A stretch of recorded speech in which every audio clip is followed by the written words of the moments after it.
Branding and building a brilliant website. Absolutely central to all of this is branding.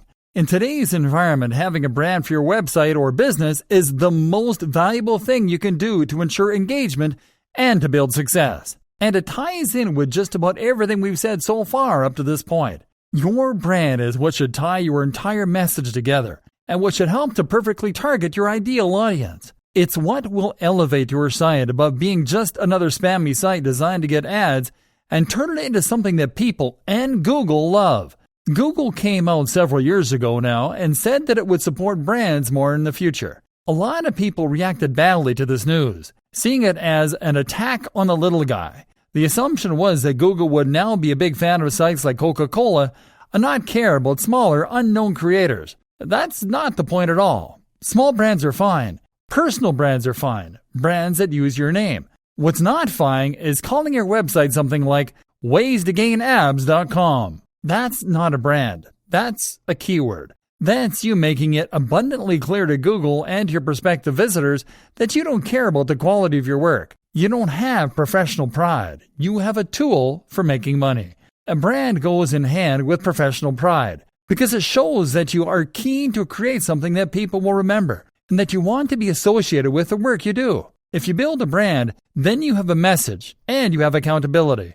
Think about it. All of the top websites that you visit currently have a strong brand. They likely have a great logo, their own style, a strong design language throughout their website. They know what they are, and they know who they're for. And this comes across in the quality of their layout, in the cohesion across their social media, all with the same username, the same logo, and the same ethos, and in the little touches like their video's background music and their bottom thirds. This is what makes something memorable and professional, and this is what you need to do as well. How do you create a brand? Creating a brand doesn't mean creating a logo. A logo is just one aspect of a brand, and it's not what comes first. What comes first is a mission statement. A mission statement is a phrase belonging to a business that says what it's all about. This should explain what, how, and why. What do you make, sell, or do? How do you do it differently? Why do you do it? I highly recommend watching Simon Sinek's excellent TED Talk on the Golden Circle at this point. It's called How Great Leaders Inspire Action. Most companies will think about the what. We make hats. We design websites. We provide legal advice. Many will think about the how. We use the best materials. We outsource to China. We resell, but with a value add. But the why is what matters most.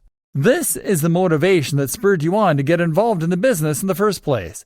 It is what makes you get out of bed in the morning. And it's once again why you cannot have a successful website or business in a niche or industry that you don't truly care about. So, if you have a restaurant, maybe your why is because you want to introduce the world to healthier, cleaner, and more responsibly sourced food. If you have a website about fitness, maybe your why is because you want to inspire the feeling of accomplishment in your audience. Whatever the case, you need to understand this because it is what will give you your value proposition. It is what will give you your design language, and it is what will create your marketing opportunities for you. This will also allow you to find your buyer persona. This is your ideal customer, and through a combination of surveying and of thinking about your brand, you will be able to draw them up. Now, you need to ensure that your strategy is aimed at this person. It is a huge mistake to make a website that you want to be for everyone. If you do that, then it won't be particularly interesting or inspiring to anyone. The key to remember is to make people into real fans. Remember, content marketing and new SEO are about the quality of your followers, not the quantity. You want engagement. Ask yourself, is yours the kind of brand that someone can be a fan of?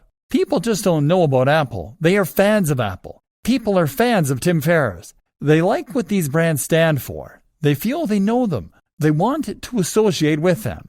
To get to that point where your site is inspiring to people, you need to stand for something other than getting clicks on your AdSense, web, and logo design.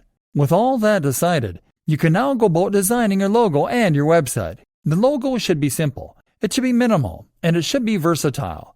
This logo will be used across all your social media, on your website, etc.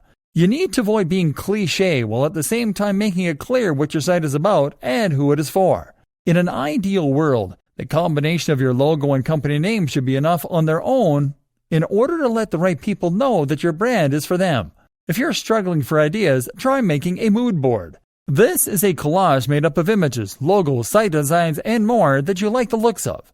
Looking at these can help a lot to give you a kind of direction for your brand. If you put them all together on the page, you can then start to get ideas for unique ways of combining them, and that will give you ideas for your own design.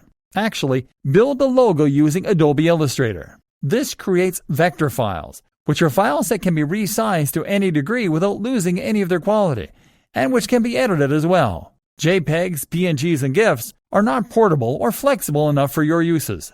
So that is another thing I want you to learn. I want you to learn to use Illustrator and to make good designs. Like videography and photography, this is a skill that will elevate you above spammer and into content developer. That's when you start to become highly in demand. WordPress. Finally, the website itself should be built using WordPress. This is a free tool used by over a quarter of the websites on the net, including many of the biggest brands. It is highly customizable. There is massive community support, and it is completely free. You can install new plugins with a single click to add more functionality, and you can install new themes in just the same way too. And by doing all these things, you'll be able to make sure your site meets all of the requirements we've learned about over the course of this training. That means being able to implement AMP, Accelerated Mobile Pages, with a single plugin, for instance. Being able to install a theme and know your site will have a responsive, mobile-friendly layout, or being able to apply ad semantic markups. Using WordPress means using a tried and tested tool that has helped countless others to become highly successful. There's no good reason to introduce more elements of confusion into the mix, or to make life harder for yourself by using a tool with less support that requires you to implement these features yourself.